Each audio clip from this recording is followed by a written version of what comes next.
Olá, tudo bem? O tema de hoje é maravilhoso. Vamos falar sobre Jesus e o grande conflito. Aqui em João 14, verso 6, está escrito: Respondeu-lhe Jesus: Eu sou o caminho, a verdade e a vida, e ninguém vem ao Pai senão por mim.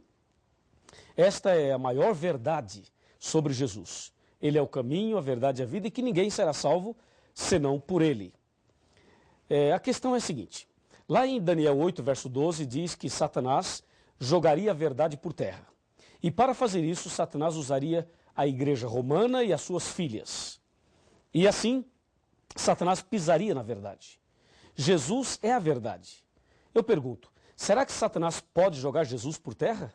Claro que não, absolutamente não. Então, como ele trabalharia para pisar na verdade sobre Jesus? De acordo com a Bíblia, Jesus é o nosso único mediador, está aqui em 1 Timóteo 2, verso 5, há um só Deus e um só mediador entre Deus e os homens, Cristo Jesus, homem. Então Jesus é o único mediador, Jesus é o nosso advogado, que está interligado uma coisa com a outra, e Jesus é o nosso suficiente e poderoso Salvador. Então Satanás odeia Jesus Cristo. Esse ódio começou lá no céu. Aqui em Apocalipse capítulo 12, versículo 7, está escrito assim, ó: Houve peleja no céu.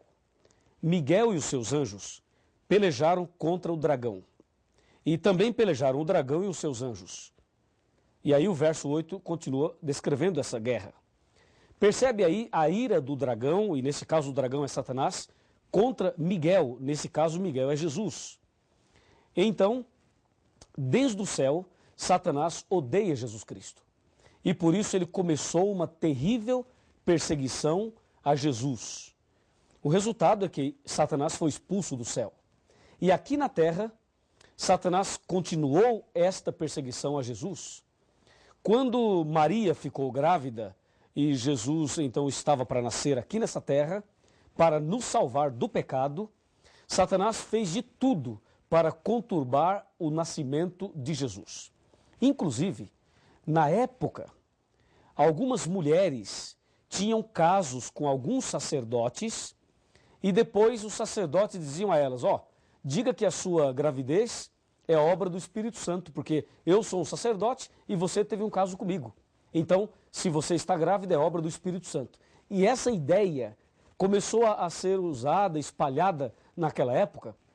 E quando a Maria ficou grávida e disse que era obra do Espírito Santo, então muitas pessoas não acreditaram, achando que Maria era mais uma vítima daquele sistema pecaminoso entre os homens maus. Satanás armou tudo para tentar conturbar o nascimento de Jesus.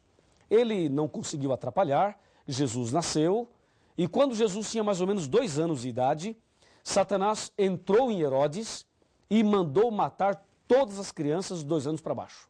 A intenção era matar Jesus. Mas Deus protegeu Jesus e Jesus foi levado para o Egito. E ali ele foi protegido. Mais uma vez, Satanás perdeu a batalha. Perdeu no céu e perdeu ali no nascimento de Jesus. O tempo passou, Jesus cresceu e aos 30 anos, Jesus Cristo foi batizado no Rio Jordão por João Batista. E aí, após o batismo, aconteceram algumas coisas muito interessantes que nós vamos conversar agora. Me acompanhe, por favor. Vamos analisar exatamente o que aconteceu ali após o batismo de nosso Senhor Jesus Cristo. Jesus foi batizado e após esse batismo, ele foi ao deserto. E diz a Bíblia em São Mateus capítulo 4 que ele foi levado pelo Espírito ao deserto. E lá no deserto ele ficou em jejum 40 dias e 40 noites, depois teve fome. E aí apareceu o tentador e disse: se tu és filho de Deus, transforma as pedras em pães. E aí Jesus respondeu dizendo: está escrito, nem só de pão viverá o homem, mas de toda palavra que sai da boca de Deus. E aí vem a segunda tentação: lança-te daqui abaixo. E aí vem a terceira tentação, e a terceira é que eu gostaria de destacar com você. Por favor, me acompanhe aqui em São Mateus capítulo 4. São Mateus capítulo 4, versículo 8. Aqui está a terceira tentação. Versículo 8. Então levou ainda o diabo ao monte muito alto, mostrou-lhe todos os reinos do mundo e a glória deles. E lhe disse, tudo isso te darei, se prostrado me adorares. Olha que absurdo. Satanás pediu a Jesus que o adorasse e disse, eu te dou todos os reinos do mundo e a glória deles. E aí diz o versículo 11, ou melhor, o versículo 10, Mateus 4, verso 10. Então Jesus lhe ordenou, retira-te, Satanás, porque está escrito, ao Senhor teu Deus adorarás e só a Ele darás culto. Que maravilha! Jesus foi firme ali. E você pode perceber que Satanás sempre tentando levar Jesus a cometer algum pecado, algum deslize, e sempre tentando atrapalhar o plano da salvação.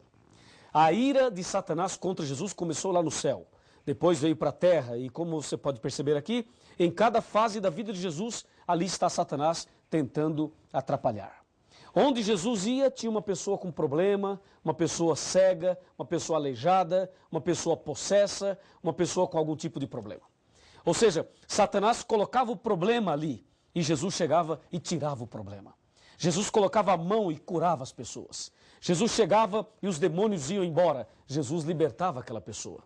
E assim, toda a vida de Cristo foi uma vida também envolvida no grande conflito. De um lado, Satanás perturbando, atrapalhando. Do outro lado, Jesus amando, curando, libertando, salvando as pessoas. Até que o tempo foi passando. E chegou o momento em que Jesus deveria ir a Jerusalém. E ali Jesus deveria ser entregue, deveria ser preso e deveria ser morto. E aí aconteceu um fato muito curioso que nós vamos ver na Bíblia. Mas antes de ver, quero lhe fazer uma pergunta. Na sua opinião, Satanás queria que Jesus morresse? Sim ou não? Na sua opinião, você acha que o diabo gostaria que Jesus morresse? Vamos pensar. Se Jesus morresse, o que o diabo ganharia com isso? Aparentemente nada. Pelo contrário, a morte de Cristo seria a derrota de Satanás. Mas se Satanás não tentasse Jesus, se Jesus não morresse, o que teria acontecido? Percebe? Satanás, se ele pudesse matar uma pessoa, ele mataria quem é cristão ou quem não é cristão. Ele mataria quem serve a Deus ou quem não serve. Resposta.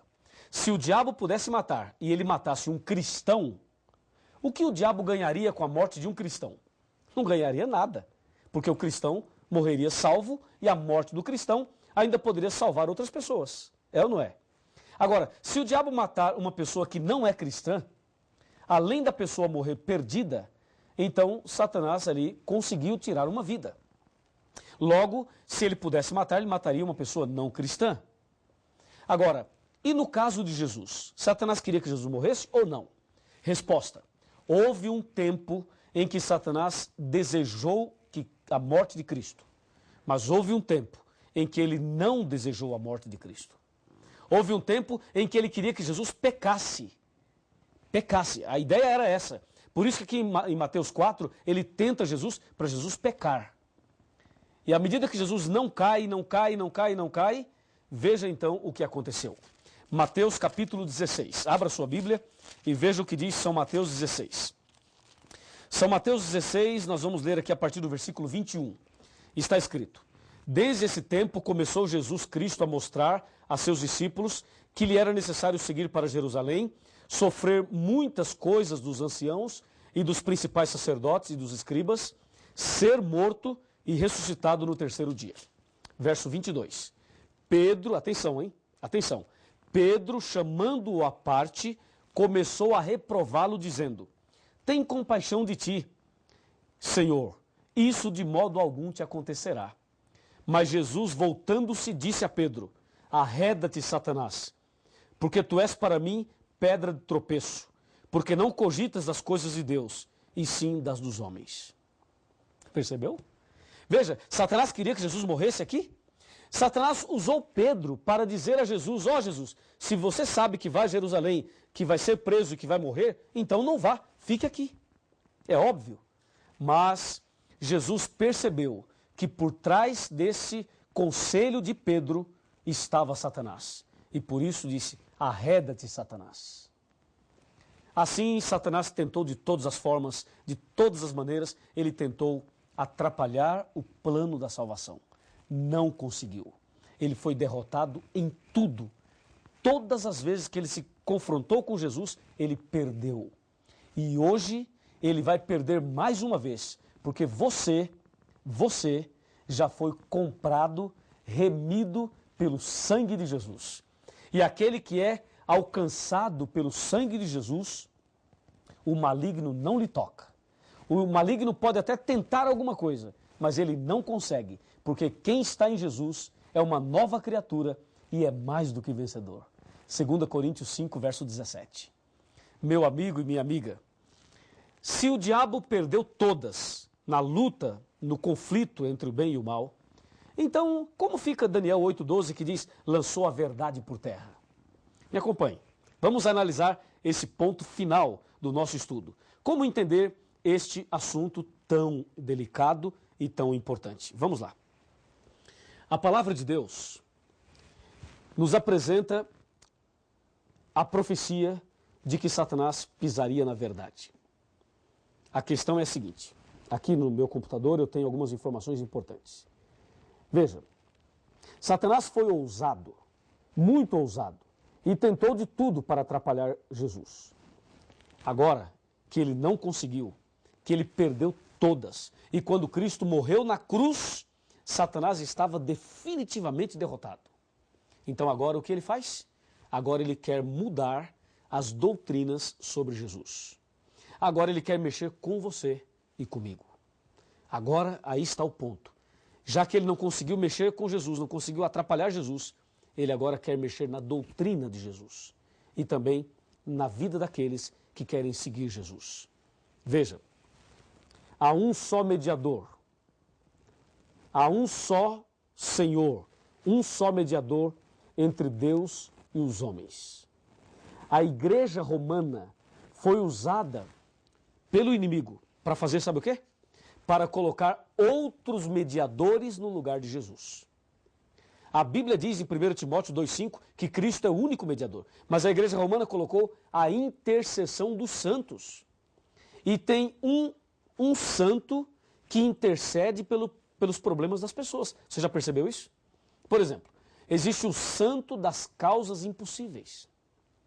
Existe o santo dos endividados.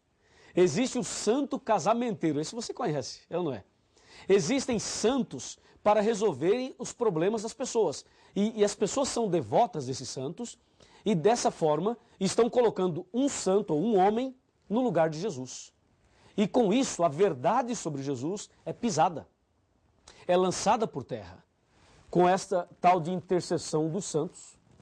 Eu quero dizer a você que nenhum personagem bíblico, nenhum apóstolo, nenhum profeta, nem Maria, nem o João, nem o Pedro, nenhum pode interceder por nós.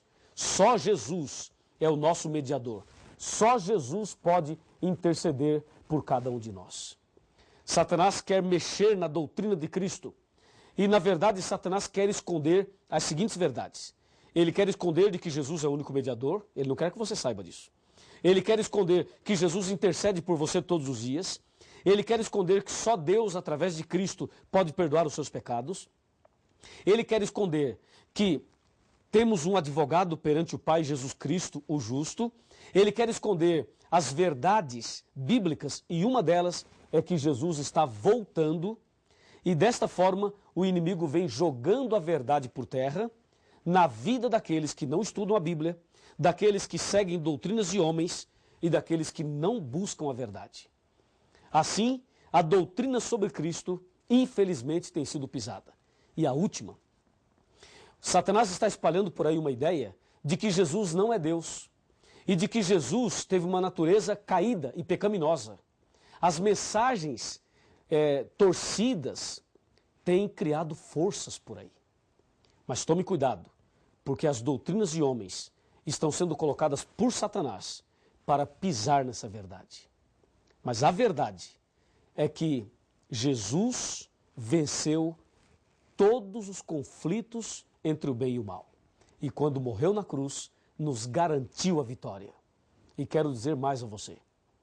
Se você estudar a Bíblia como deve estudar, e seguir a verdade de Jesus como deve seguir, ter Jesus no coração, se você abrir o coração para Jesus, se você seguir os passos do Senhor Jesus, se você fizer hoje uma entrega total da sua vida a Jesus, eu tenho certeza absoluta que a verdade de Deus será restaurada na sua vida.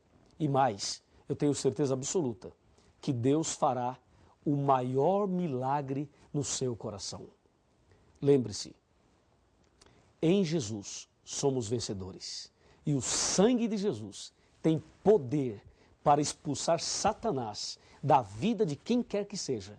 E se o diabo está perturbando a sua família, se o diabo está perturbando a sua casa, se há uma obra maligna na sua vida, se você está preso em algum vício, se você está preso em alguma artimanha do inimigo, nesse momento, Deus vai te libertar das garras de Satanás. Creia, há poder no sangue de Jesus. E se você crê assim, então abra o coração para que a verdade seja restaurada na sua vida. Vamos orar? Grandioso Deus, Pai Todo-Poderoso, muito obrigado, porque Jesus venceu e nós também somos vencedores em Jesus Cristo. Eu entrego nas tuas mãos esta pessoa que está orando comigo nesse instante e que o teu poder se manifeste na vida dele e na vida dela, em nome de Jesus. Amém. No trono do viver só existe lugar para lugar de quem governa todo o ser. No trono do viver só pode haver Senhor. Se forem dois, será amado, outro rejeitado. Vem, decide agora quem vai ocupar seu coração. Mas lembre, se ele não for o primeiro em seu coração, então já não é mais nada, não passa de uma ilusão. Mas se ele for o primeiro, o seu companheiro, motivo do seu existir, você vai viver, você vai sorrir, você vai vencer.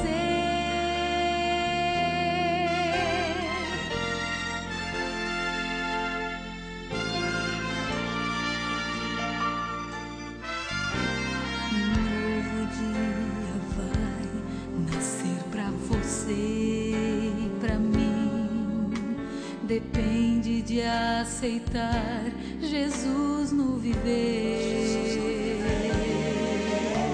É hora de beber da fonte da vida.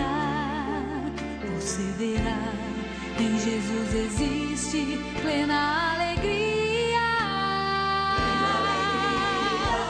Vem, decide agora quem vai ocupar seu coração. Mas lembre, se ele não for o primeiro em seu coração, então já não é mais nada, não passa de uma ilusão. Mas se ele for o primeiro, o seu companheiro, motivo do seu existir, você vai viver, você vai sorrir, você vai vencer. Não há batalha perdida com Cristo. Ele mesmo triunfou lá na cruz.